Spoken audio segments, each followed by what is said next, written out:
Καλησπέρα. Σε αυτό το βίντεο θα μιλήσουμε για τις θερμικές ασφάλειες.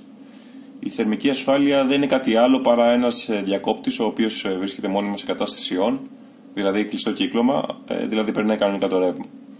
Υπάρχουν πολλά είδη θερμικών ασφαλειών ανάλογα με τη συσκευή που χρησιμοποιείτε, όμως οι κυριότερες είναι οι θερμικές ασφάλειες οι οποίες περιέχουν μέσα τους ένα ελαττήριο και ένα κράμα μετάλλου χαμηλής θερμοκρασίας τήξης. Σε αυτές τις ασφάλειες, όπως φαίνεται και στο σχήμα, το κράμα μετάλλου μετά από μια θερμοκρασία υγροποιείται, με αποτέλεσμα το ελαττήριο να ανοίξει το κύκλωμα και να μην περνάει πλέον το ρεύμα. Το κράμα μετάλλου στη συγκεκριμένη εικόνα είναι το μπλε που φαίνεται. Ο ρόλος της ασφάλειας είναι να προστατεύει τις συσκευές που τη χρησιμοποιούν από υπερβολική άνοδο της θερμοκρασίας εντός συσκευής. Δεν λειτουργεί ως θερμοστάτης, αλλά ως επιπλέον ασφάλεια σε περίπτωση που ο θερμοστάτης παρουσιάσει κάποια βλάβη και δεν διακόψει τη λειτουργία της συσκευής. Χρησιμοποιείται κυρίως σε συσκευές που παράγουν θερμότητα, όπως είναι το ηλεκτρικό σιτέρο, το πιστολάκι, ο θερμοπομπός, ο φούρνος και άλλες παρόμοιες συσκευές. Τώρα, πώς θα διαπιστώσουμε αν έχει καεί η θερμική ασφάλεια σε μια συσκευή? Αρχικά η συσκευή μας θα πάψει ξαφνικά να λειτουργεί και ανάλογα με τη συσκευή η αιτία μπορεί να είναι σε πολλά εξαρτήματα εντός συσκευής, όμως το πιο συνήθως εξάρτημα είναι η θερμική ασφάλεια που έχει μέσα τη συσκευή. Υπάρχει περίπτωση ανάλογα με την ασφάλεια να χρειαστεί να περιμένουμε κάποια λεπτά μέχρι η ασφάλεια να φτάσει σε μια θερμοκρασία έτσι ώστε να αφήσει τη συσκευή να λειτουργήσει ξανά. Διαφορετικά, αν κρυώσει και η συσκευή δεν λειτουργεί, πιθανόν να έχει καεί. Λοιπόν, αυτή εδώ είναι μια ασφάλεια, μια καμένη ασφάλεια από έναν θερμοπομπό. Εδώ φαίνεται το περίβλημά της. Εδώ φαίνεται το περίβλημά της ασφάλειας να έχει μαυρίσει σε σχέση με μια λειτουργική ασφάλεια, αλλά γενικά δεν είναι δεδομένο ότι θα γίνει σε μια καμένη ασφάλεια αυτό το μαύρισμα. Μπορεί δηλαδή να έχει μαυρίσει και να λειτουργεί κανονικά, το μαύρισμα να προέρχεται από την ανάπτυξη της θερμοκρασίας μέσα στη συσκευή. Ο καλύτερος τρόπος για να δούμε αν μια θερμική ασφάλεια έχει καεί είναι να την δοκιμάσουμε με ένα πολύμετρο με τη λειτουργία του buzzer στα άκρα της. Προσοχή, πάντα αυτό το κάνουμε μόνο σε μια συσκευή, άμα η ασφάλεια είναι πάνω στη συσκευή, αφού διαπιστώσουμε πρώτα ότι η συσκευή είναι εκτός λειτουργίας και χωρίς να την έχουμε βάλει στη πρίζα. Εδώ σε αυτό το πολύμετρο έχω βάλει ήδη την λειτουργία του buzzer. Το buzzer ουσιαστικά όταν ενωθούν τα άκρα, όταν υπάρχει κλειστό κύκλωμα, μας ειδοποιεί με έναν χαρακτηριστικό ήχο, όπως είναι αυτός εδώ. Οπότε σε περίπτωση που θα πάμε τώρα σε μια κανονική ασφάλεια που δεν έχει καεί, άμα εφαρμόσουμε τους ακροδέκτες στους πόλους του πολυμέτρου, θα δούμε ότι περνάει κανονικά, υπάρχει κανονικά κλειστό κύκλωμα. Ενώ άμα πάμε σε μια καμένη ασφάλεια, άμα κάνουμε το ίδιο, βλέπουμε ότι δεν γίνεται τίποτα. Άμα τα ενώσουμε ξανά, εδώ τίποτα.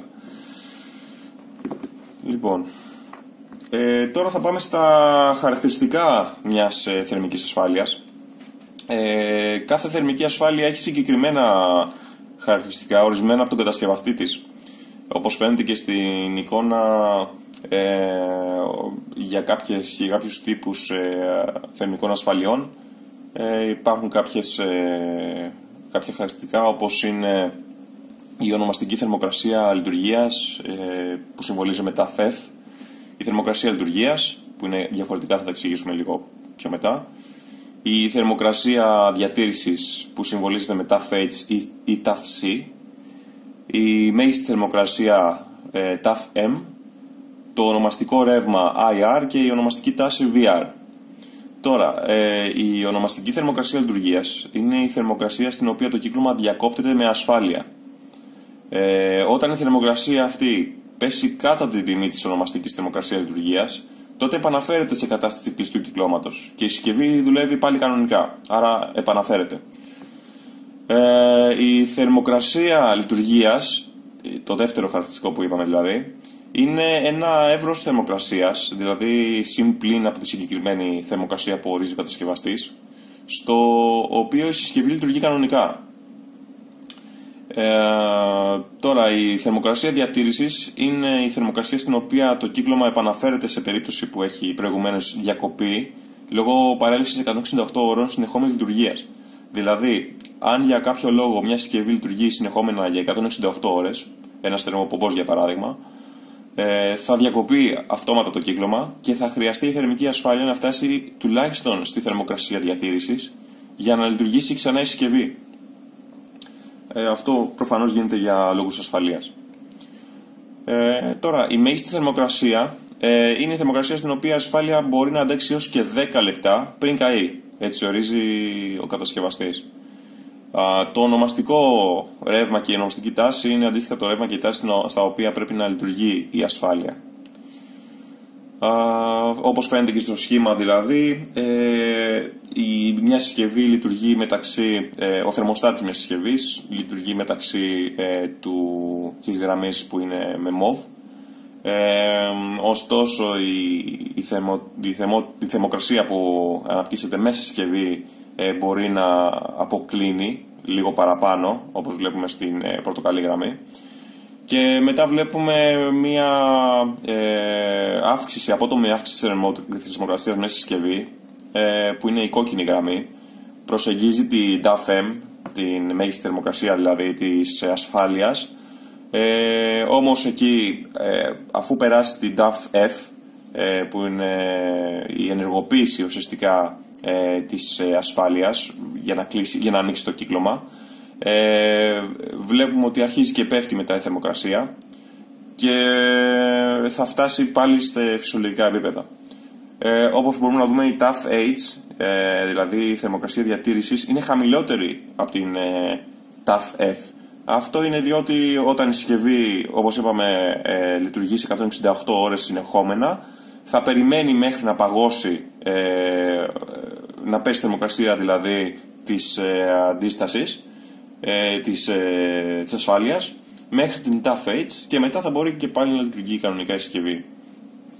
Οπότε σε περίπτωση που μια συσκευή, ένα πιστολάκι για παράδειγμα, σταματήσει ξαφνικά να λειτουργεί, μην πάρετε κάποιο κατσαβίδι ή οτιδήποτε να το ανοίξετε για να δείτε αν η θερμική ασφάλεια έχει καεί ή όχι με ένα πολύμετρο, αλλά καλό θα ήταν πρώτα να περιμένετε κάποια λεπτά μέχρι να παγώσει τελείως η συσκευή, και μετά να δοκιμάσετε πάλι. Μπορεί δηλαδή να λειτουργήσει πάλι σωστά και να μην έχει καεί κάποια ασφάλεια. Τώρα, για την αντικατάσταση μιας τέτοιας ασφάλειας μπορεί να γίνει με ευκολία για τις περισσότερες συσκευές και με σχεδόν μηδενικό κόστος, της τάξης του 1 ευρώ. Δεν είναι πολύ ακριβές αυτές οι ασφάλειες.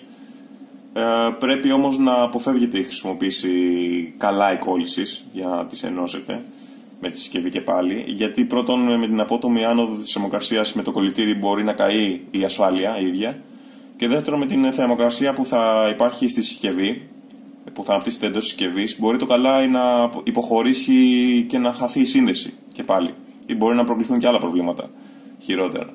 Οπότε ο καλύτερος τρόπος είναι η σύνδεση να γίνει με πίεση των ακροδεκτών από τα μεταλλικά μέρη της συσκευής, έτσι όπως συνήθως δηλαδή έτσι γίνεται και μέσα στις συσκευές. Οπότε να αποφευθεί κάποια περαιτέρω ζημιά στη συσκευή. Αυτά ήταν τα κυριότερα μέρη της θερμικής ασφάλειας. Αν το βίντεο σας φάνηκε χρήσιμο, κάντε ένα like για να συνεχίσω να ανεβάζω παρόμοια βιντεάκια. Γεια σας.